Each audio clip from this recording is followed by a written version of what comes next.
We all want our children to be better than we are. But how can that happen if we yell at them for spilling something or dropping an object? If we punish them for not doing things exactly the way we asked? We expect them to stay calm, yet we raise our voices when we're frustrated. Let's take a moment to calmly accept reality as it is and acknowledge our own mistakes. What's done is done. The key now is to recognize those missteps and choose a new reaction. In this video, we'll go through the common mistakes parents make with their children. Stay with us until the end to get a complete guide on how to change your approach. By the end, you'll have the tools to proudly look at your children and say, "That's my child." Step 1. Develop patience. Interacting with children is a true test of patience, and this is where real strength lies. Many parents lose their temper when kids get loud, stubborn, or simply ignore requests. But instead of taking it personally, it's important to understand the child is learning. They're experimenting, making mistakes, and sometimes testing boundaries. Patience is your greatest ally in these moments. Here's an example. You ask your child to get dressed, but instead they start running around the room. Your first reaction might be to raise your voice. But what will that change? Shouting means losing control. Instead, pause. Approach them calmly and observe their behavior. Maybe they got distracted by a toy. Say, "Let's do this together. You can start by putting on your shirt and I'll help with the rest." Or imagine this. Your child throws a tantrum in a store. Sound familiar? Everyone is watching, and you feel your irritation rising. Instead of threatening or physically dragging them away, kneel down and make eye contact. Say, "I can see you're upset. Let's talk about what's wrong." Sometimes a child just needs their emotions to be acknowledged. Another common scenario. You ask your child to put away their toys, and in response, silence. It's as if they didn't even hear you. Instead of getting frustrated, try asking, "What are you busy with right now? How about we clean up the toys together and then you can keep playing?" This approach not only helps you get things done, but also teaches your child responsibility. Each of these situations comes with a choice between yelling and patience. Every time you choose calmness, you're not just setting an example, you're strengthening your bond with your child. Remember, time is on your side. Your child is growing, and every step you take today is an investment in their future. Step 2. Lead by own example. Actions are more important than words. Children learn by observing. Your words may be important, but your actions are what they'll remember forever. If you want your child to be honest, responsible, or calm, start with yourself. How do you handle stressful situations? How do you resolve conflicts? Your example is their primary guide. Here's a scenario. Your child breaks a cup. Instead of scolding or criticizing, calmly say, "It's just a cup. We can clean it up. Let's try to be more careful next time." You've shown them how to handle mistakes without panic. That lesson will stay with them for life. Or imagine your child starts arguing, refusing to agree with you. Instead of responding with anger, say, "I see that you're upset. Let's talk calmly.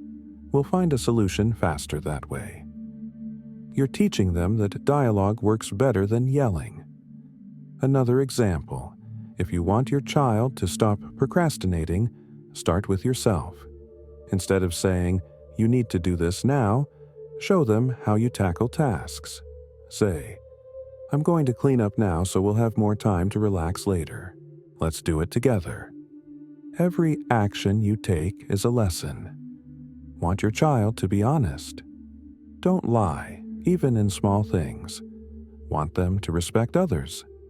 Show them how you respect their feelings, even when they're wrong. The Stoics believed that parenting is first and foremost about working on yourself. When you become the example, you won't need to demand anything. Your actions will speak louder than any words. Step 3. Control your emotions to teach this to your children. Emotions are contagious. If you react to stress with yelling or anger, your child absorbs that pattern. Stoics believed in the power of mindfulness and controlling our responses. The key is to separate your emotions from the situation and act with reason, not impulse. Imagine this. Your child spills food all over the floor after you've just cleaned. Frustration bubbles up. Instead of reacting instantly, pause, take a deep breath, count to 10, and ask yourself, how do I want my child to remember this moment? Then calmly say, let's clean this up together. Mistakes happen, but we can fix them. Or picture this. Your child is throwing a tantrum, screaming and crying over something small. Your instinct might be to shout back, but stop. Lower your voice instead. Say, I see you're upset. Let's take a moment to calm down, and then we'll figure it out. By staying calm, you model emotional regulation. Another example, you've had a long day and your child refuses to go to bed. Exhaustion might tempt you to snap, but instead, ask yourself, what lesson am I teaching right now? Speak calmly but firmly. It's time for bed now. Let's read a book together before you sleep. You've set a boundary without losing control.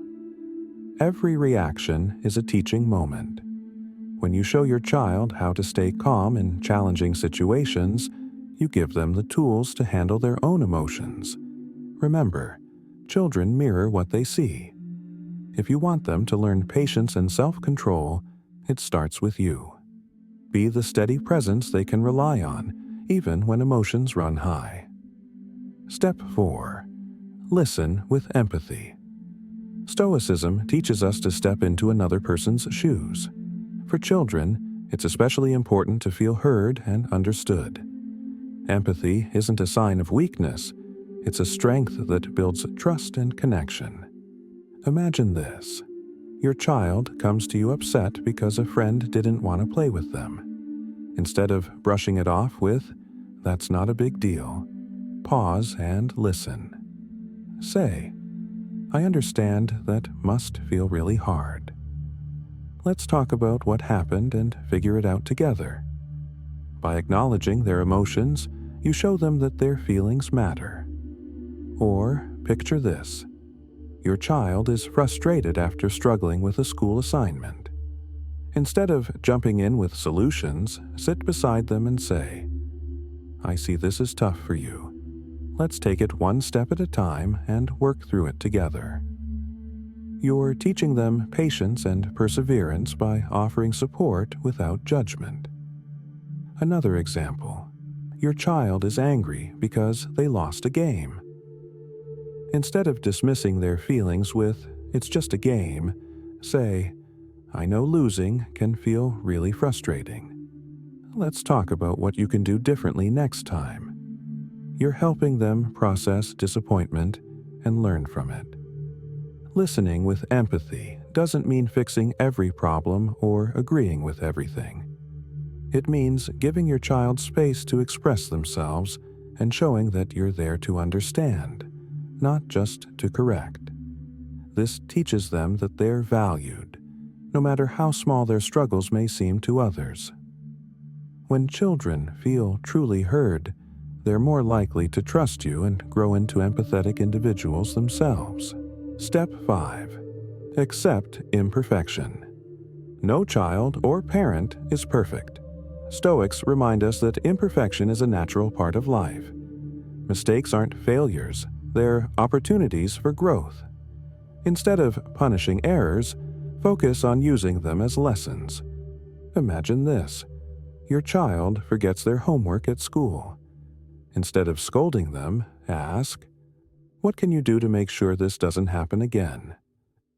Help them come up with a simple solution, like preparing their backpack the night before.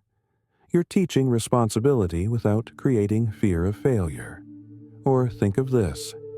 Your child loses their temper and shouts at a sibling. Rather than focusing on the outburst, sit down and say, "What did you learn from this? How can we handle it differently next time?" By discussing the situation calmly, you help them reflect and grow. Another example.